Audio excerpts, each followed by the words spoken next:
Hey everyone, and welcome back to the Chapters of Growth podcast. So today we're going to be doing a deep dive into Ramit Sethi's world, specifically his rich life philosophy and how it plays out Yeah. in real life, especially when it comes to couples. We've got a ton of material to go through, from YouTube videos to book excerpts.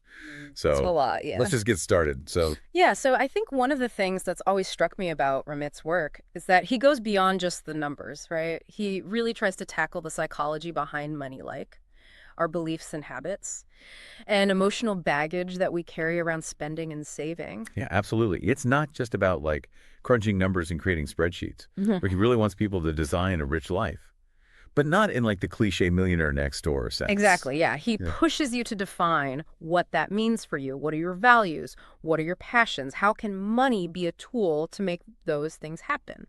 I love that approach because it's not about like deprivation or pinching pennies. It's about intentionality. Like he talks about having an unlimited spending rule for things that you truly love, whether it's appetizers or charitable donations. Why do you think that's so effective? It's about aligning your spending with your values. If you're giving yourself permission to spend freely on the things that really matter, then there's no guilt, there's no feeling of deprivation. That can sometimes come with budgeting. It's a psychological shift, and I think it makes a big difference. Yeah, it's like giving yourself permission to enjoy those things that bring you joy without feeling like you're being irresponsible. But of course, that doesn't mean blowing your entire budget on appetizers, right? Mm. It's about finding that balance. Absolutely. That's where his conscious spending plan comes in. He really pushes for you to allocate your money into 4 key categories: fixed cost investments, savings goals, and the one that always catches my eye, guilt-free spending. Okay, guilt-free spending sounds like a dangerous concept, but also incredibly freeing. Yeah. So it seems like it's all about having a plan so you can actually enjoy your money. Exactly. And Ramita understands that restriction often leads to rebellion. If you try to be too strict with yourself, you're more likely to overspend in areas you didn't plan for. So having that category for things that you truly enjoy, like travel or nice food, that kind of helps prevent those other Exactly. impulsive splurges. Prevents you from derailing your budget. Exactly. Yeah. It's not about denying yourself. It's about making conscious choices. And if you want to learn more about the conscious spending plan, Ramita actually goes into this in detail in his book, which you can find a link to in the description. Awesome. Definitely check that out if you want to dive deeper into that. So within that conscious spending plan, we've got those 4 main categories. Can you break those down for us a little bit? Yeah, sure. So fixed costs are your non-negotiables: rent, utilities, the bills you have to pay every single month.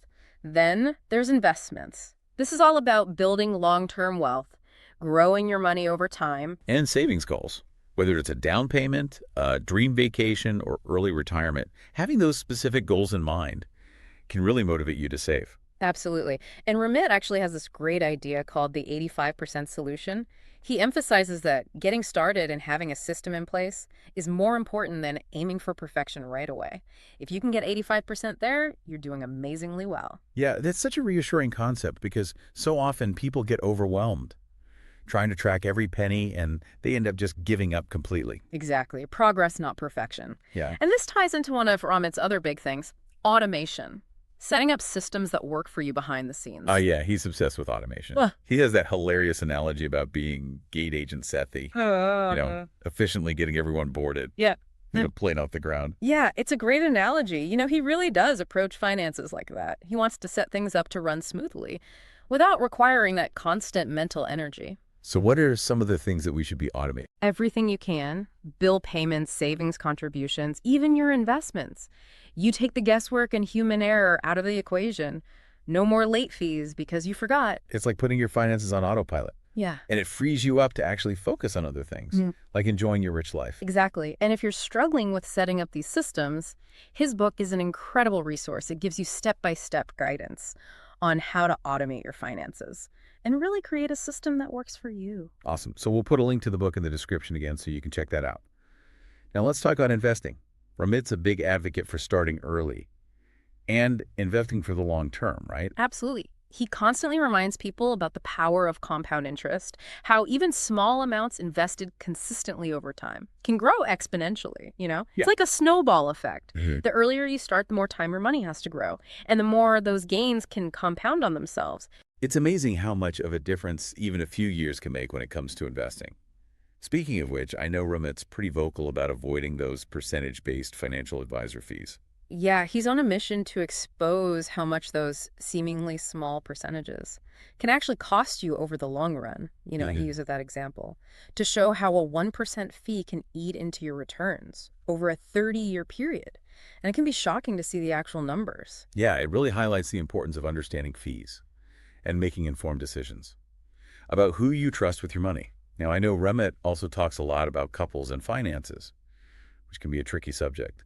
What are some of the key insights he offers in that area? He dedicates a whole section in his book to this, and he even has a separate book just on couples and money. He really dives into the challenges that couples face.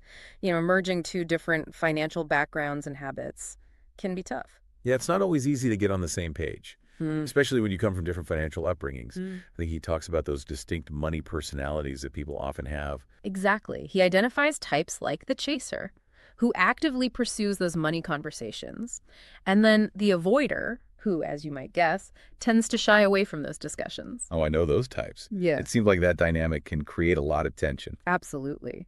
But Ramit doesn't just point out the problems, he offers solutions. He encourages open communication, finding a way to have those conversations productively and respectfully. I remember him talking about how he and his wife actually got a prenup, which can be a pretty taboo subject. What was his reasoning behind that? He saw that as an opportunity to force those important financial conversations to happen early on. By addressing those potentially thorny issues head on, they were able to build a foundation of transparency and really a shared understanding of their finances. It's interesting because he flipped the script on the whole prenup concept. Instead of viewing it as a lack of trust, he saw it as a way to build trust and avoid potential conflicts down the road. Exactly. It's about being proactive, setting clear expectations from the start. And he emphasizes that this approach applies to all couples, not just those considering a prenup. Having open and honest conversations about money is crucial for any relationship to thrive. It's so true. Money is often a source of conflict in relationships, but it doesn't have to be. By addressing those issues directly and finding common ground, you can actually strengthen your bond as a couple. And a big part of that is understanding your own invisible money scripts, these subconscious beliefs about money that we all carry around. I'm really intrigued by this concept. Can you elaborate on what those invisible money scripts are and how they can impact our financial decisions? They're essentially the unwritten rules about money that we've internalized, often from our childhood or past experiences. Things like money is evil, or rich people are greedy. Yeah, I can see how those beliefs would shape your behavior, even if you're not consciously aware of them. Exactly. And Ramit encourages us to identify and challenge those negative scripts. For example, if you believe that money is the root of all evil, you might subconsciously sabotage your own success by avoiding earning or managing money effectively. Wow, like a self-fulfilling prophecy. So how do we start to uncover and rewrite those invisible money scripts? It takes introspection and a willingness to really examine your beliefs about money. Think back to your childhood. What messages did you receive about money? Were your parents savers or spenders? Did you experience any financial hardship? Those early experiences can have a profound impact on our subconscious beliefs. It's fascinating how those early experiences can shape our financial behaviors for years to come. Once we've identified those scripts, how do we start to challenge them? So Ramit suggests reframing those negative beliefs with more empowering ones. For example, instead of money is evil, try shifting to money is a tool that can be used for good. It's all about changing your perspective, seeing money as a resource that can help you achieve your goals and live a fulfilling life. And it's about recognizing that your partner might be operating from a completely different set of money scripts. That's such an important point. It's so crucial to have those open and honest conversations about your beliefs and understand where your partner is coming from. And Ramit provides strategies for navigating those conversations. He encourages couples to schedule regular money dates, to check in with each other about their finances, their goals, and any concerns they might have. Oh, it's like a relationship checkup, but for your finances. Exactly. And it helps to keep you accountable and on track towards those shared financial goals. Remember, it's not about being perfect. It's about making progress together. That's a great point. And if you're looking for more guidance on how to have those conversations, Ramit's book goes into a lot of detail about couples and finances. We'll put a link in the description so you can check it out. It's a valuable resource for any couple who wants to improve their financial communication and build a stronger foundation for their relationship. Now, one thing I've always admired about Ramit is his honesty and transparency. He doesn't shy away from sharing his own personal experiences and struggles. Absolutely. He talks about his own experiences with debt investing, even negotiating a prenup with his wife. It makes him relatable. And it shows that he's not just preaching from a pedestal. He's been there, he's made mistakes, and he's learned from them. It's refreshing to see someone in the personal finance space who's willing to be so open and vulnerable. It makes his advice all the more powerful and trustworthy. He's not claiming to have all the answers, he's simply sharing what's worked for him. And speaking of experience, he also emphasizes the importance of enjoying your money. Yes, it's not all about saving and investing for the future. He talks about spending lavishly in those areas that align with your rich life vision. Exactly. Remember the money dials. He encourages people to turn up the volume on spending in those areas that bring them joy, guilt-free. So if travel is your passion, go all out on those incredible vacations. If you're a foodie, splurge on those Michelin-starred dining experiences. The key is to be intentional and align it with your values. And he reminds us that money is a tool. It's meant to be used and enjoyed, not just hoarded away. It's about creating a life you love, a life that feels rich and fulfilling, both financially and emotionally. And it's about believing in your ability to achieve your financial goals and design a rich life that's uniquely yours. And building that rich life isn't just about the material things. It's about creating a life of abundance in all areas: relationships, experiences, personal growth. He talks about cultivating a success mindset, believing in yourself, taking action, and embracing challenges as opportunities for growth. It's about shifting your mindset from scarcity to abundance, not just with money, but with all aspects of your life. And that's a powerful message. It really is. And I think that's what resonates with so many people. Ramit's approach is more than just personal finance. It's about personal growth and creating a life that truly aligns with your values and aspirations. I couldn't agree more. The one thing we haven't touched on yet is Ramit's concept of building a financial moat. Can you explain what he means by that? Yeah, it's a great analogy. He talks about building this metaphorical moat around your finances, essentially creating a buffer that protects you from unexpected expenses or financial setbacks. So it's like having that financial security blanket. So you're not constantly worrying about what might happen if you lose your job or have an unexpected medical bill. Exactly. It gives you that peace of mind knowing that you can handle those curveballs without derailing your financial progress. And a key component of that moat is, of course, building an emergency fund. Makes sense. But building that financial moat, that sense of security, that must take a good amount of effort and planning, right? It's not something that happens overnight. It does require effort, but Ramit breaks it down into manageable steps, even if you're starting from scratch. He offers clear guidance on setting up a budget, automating your savings, even negotiating with creditors if you need to. I remember him being very specific about the order in which you should tackle your finances. He calls it the ladder of personal finance. What are the key rungs on that ladder? So first, he emphasizes maximizing your employer's 401k match. It's essentially free money, so don't leave it on the table.